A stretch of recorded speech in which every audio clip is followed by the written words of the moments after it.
So So, this is my syllabus last one. We are starting our maths frequencies and territory. My syllabus last one. so,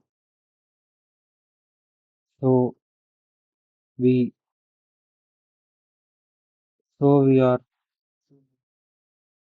so we have studied plane electromagnetic waves. So, plane electromagnetic waves, as we studied before. So we know that electromagnetic field and electric field and magnetic field are perpendicular to each other, and electric field is perpendicular to direction of propagation, and the magnetic field is perpendicular to direction of propagation. Direction of propagation is nothing but wave direction. Uh, why do it keep changing?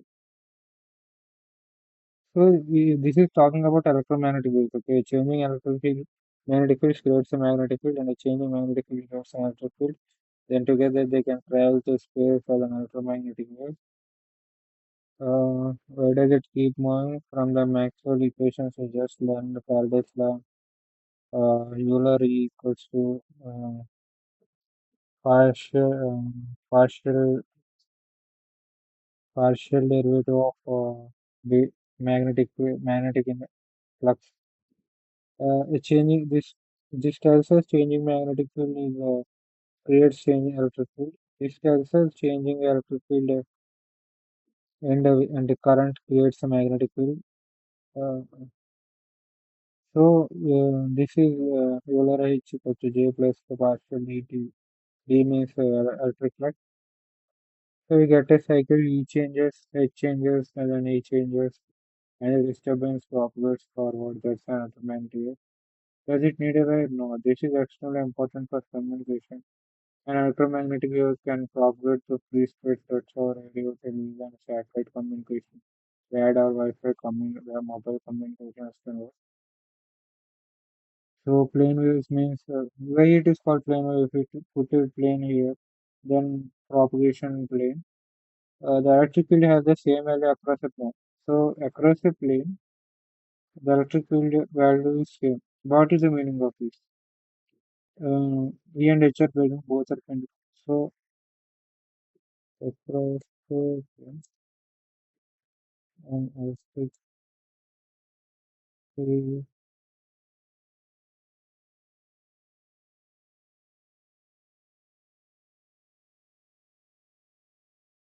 and magnetic field are both same. What is same value? How it is true? If we have some doubt, we can simply ask ChatGPT to just prove it. If it is unable to prove, then your doubt is not a doubt. Uh,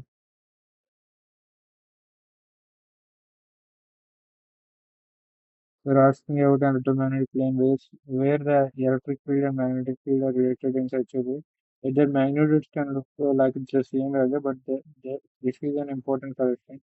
E and H do not generally have the same numerical value. For a plane wave in free space, E by H equals to not equivalent to 377 ohms. So if E equals to 377 V by M, then H equals to 1 M by M. Where does this relation come from? Start with Maxwell's curl equations in free space. Uh, curl E equals to permeability of H, partial derivative of H by T, and the curl magnetic field equals to permittivity of partial of E, partial derivative. Suppose the wave travels in the plus z direction, E equals to x, z, comma t, and x, h equals to h y, z, comma t, y. So the three directions are perpendicular. E perpendicular to h and h is perpendicular to direction of propagation. For a sinusoidal plane wave, EF equals to E naught cos omega t minus beta z, and Hy equals to H naught cos omega t minus beta z. Substituting into Maxwell equations gives E naught by H naught equals to omega mu naught by beta for free space. Beta equals to omega root over mu naught epsilon naught. Therefore, E naught by H naught equals to omega mu naught by omega root over mu naught H. This is permeability, this is permittivity, permeability by permittivity, and this quantity is called insulating impedance of free space, net and not because. And this gives three sentences. One more important distinction: you may have heard the electrical magnetic carry equal energy in plane wave. That's different from E equals to H. The electric energy density U equal to half permittivity square, and this is permeability H square. Using E by H root over we get E. So mu U equals to H. So field magnitudes E is not equal to H. Generally, energy stored in E and H fields U equals to H for a plane wave in a free space. So our doubt is clarified.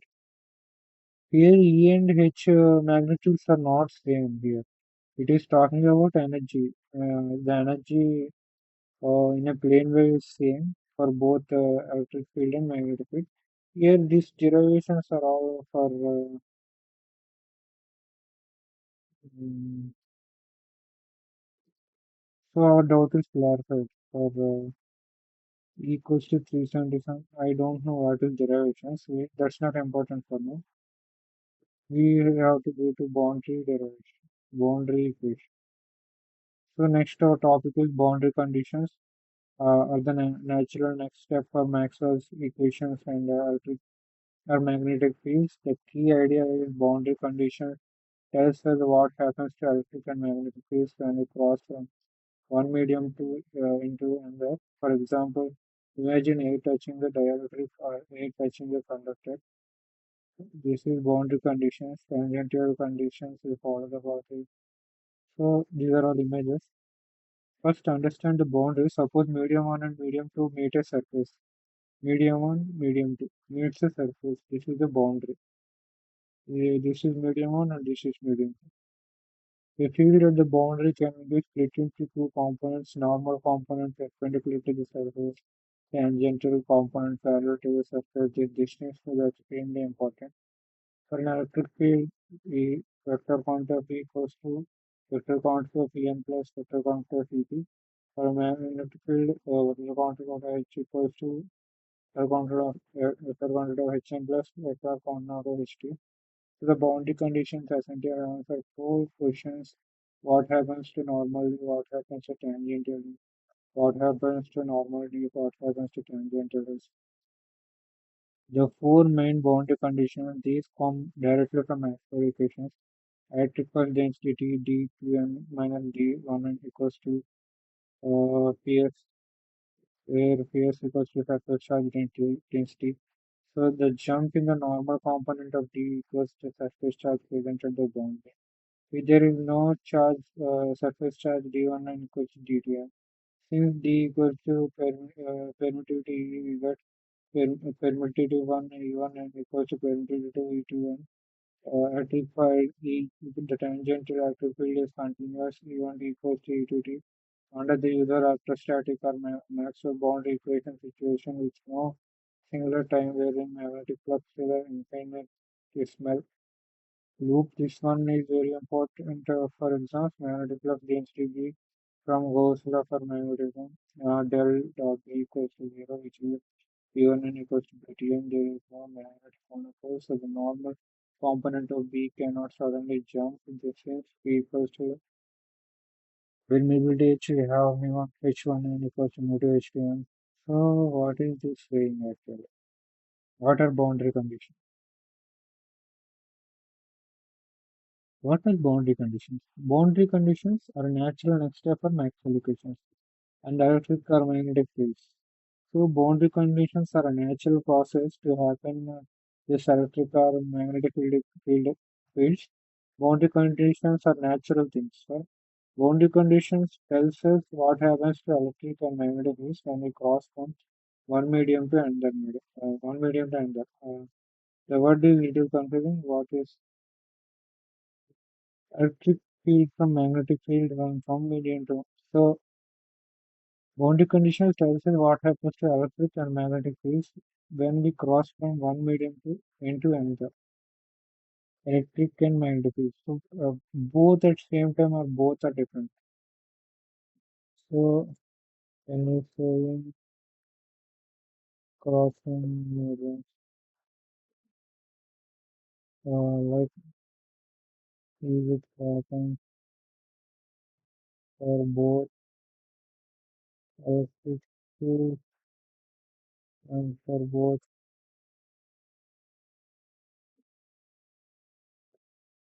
magnetic fields.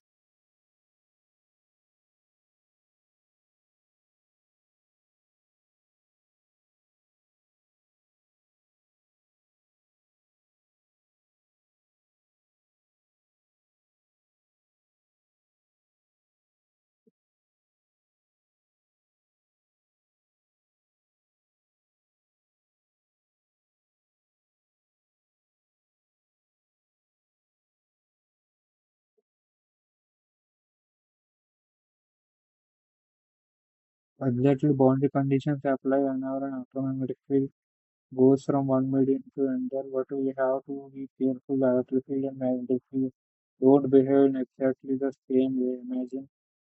So, boundary conditions apply whenever in an electromagnetic field.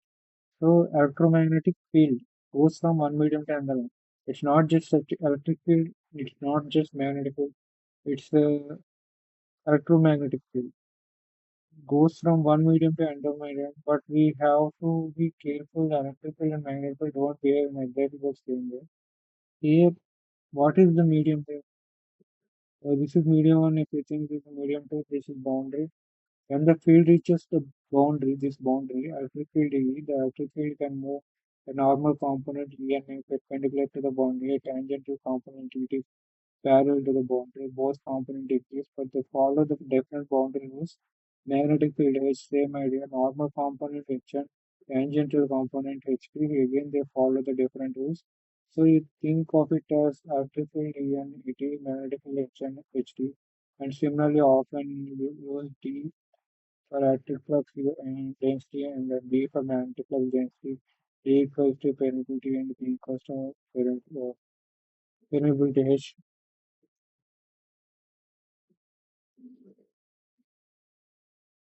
The important point, crossing the boundary does not mean the entire field suddenly becomes continuous. Instead, we ask what happens to the normal part and what happens to the tangential part. For example, D21 D2n minus D1n equals to rho s while D1 equals to UTT, and for magnetic field C1 B1n equals to BTN while and pure H2 minus H1 equals GS. So there are essentially four boundary condition relationships. The next thing to understand is why we split the field into normal and tangential components. In the first place, once you understand the physical, these four equations become much easier instead of being complex to members.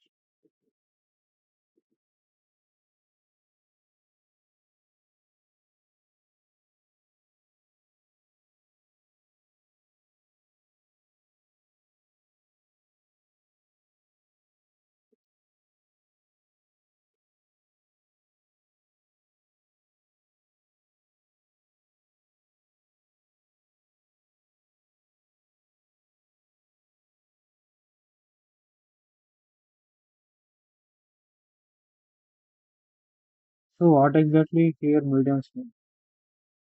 What exactly mediums mean?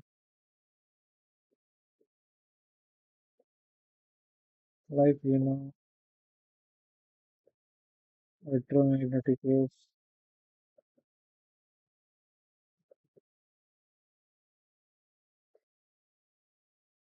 available from antenna.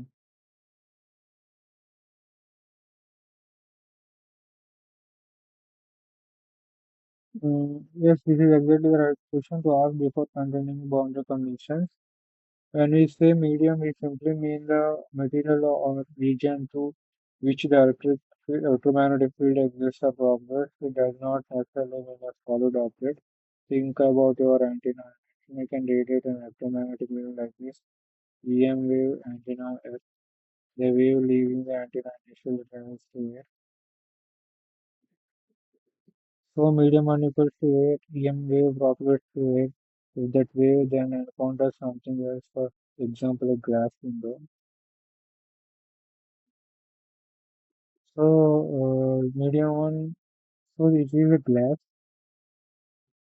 The wave that so let's say think about my antenna. Antenna can radiate an electromagnetic wave like this. Antenna radiated an electromagnetic wave. The wave leaving the antenna initially travels to it. So medium one is air. EM wave propagates air. If that wave then encounters something else, for example a glass window. So this is air. Medium one is air. It encountered a glass medium window. Now we have two different mediums. Medium one is air. Medium two is glass. The boundary is the air-glass interface, but there's an important distinction. You may be thinking antenna releases electromagnetic waves, so where exactly are we getting the two mediums? That's because boundary conditions are not only about an antenna. We use the whenever an electromagnetic field encounters a change in material properties. For example, antenna goes to air. Antennas, the path of electromagnetic waves, antenna to air and air to glass. This air glass boundary. Uh, Antenna air, air to water, air water boundary, or antenna air to air metal boundary. At each boundary, the electromagnetic fields have to satisfy the appropriate boundary conditions. Um, what makes one medium different from another? Mainly its electromagnetic properties. Uh, this is permittivity, this is conductivity. For example, air and glass have different permittivities. Therefore, when an electromagnetic wave goes air to glass, the electric and magnetic fields respond to that change. This is why we need boundary conditions. One more important point: the medium doesn't have to be a physical object. For example, you can treat vacuum as one medium, air as another, glass as another, water as another, copper as another, the electric material as another. At the boundary between two mediums, so when you hear a boundary between two mediums, at the surface where the electromagnetic properties change from one region to another region, now you can connect this directly to an antenna's positions when electromagnetic travels from A to into another material. What happens? There E and H at the surface. That's where the boundary condition equation becomes uniform. So before understanding the logic, logic understanding is better than before going into the theory and equations. Where we are here. So this medium one has a permittivity or permeability and conductivity. These three values are exist for medium one. These same three values exist for same three properties and different values will exist for medium two. A field at boundary can be split into two components. Um, a field at boundary means boundary has some field can be split into two components. Normal component perpendicular at to the surface. So that normal component has a perpendicular to the boundary surface. Tangent component, it is parallel to the boundary surface. Uh, this distinction is extremely important for an electromagnetic field. So this is N represents normal component, T represents tangential component. For electric field for boundary, this normal and tangential electric fields are added. For magnetic field, the normal and tangent magnetic fields are added. So boundary conditions essentially answer four questions. What happens to the normally? What happens to the tangentially? What happens to normally? What happens to the tangential H? The four main boundary conditions, these come directly from Maxwell equations. Electric flux density. D2n minus D1n equals to QS. QS represents surface charge density. Here n means tangent, second medium tangent, no, normal, that is what we call it, normal component. Second medium's normal component minus first medium's normal component gives the charge density. Then jump into the normal component of D equals the surface charge present at the point. Where there is no surface charge, D1 and equals D2. Since D equals to so same way, if a medium has electric field tangent equals to medium to electric field tangent. Under the usual electrostatic or Maxwell boundary condition, situations with no singular time varying magnetic flux with the infinitesimal O. This one is very important for exams. Magnetic flow density B. From Gauss law for magnetism, del dot B equals to 0, which is B1 and equals to BTN. There are no magnetic monopoles, so the normal component of P cannot suddenly jump. Since B equals to permeability into which magnetic flux equals to permeability into magnetic field. We have mu1 h1 and equals to mu2 h2. So this underplanes the normal component. Magnetic field is we are generating so many equations. So let's stop here. We'll continue later.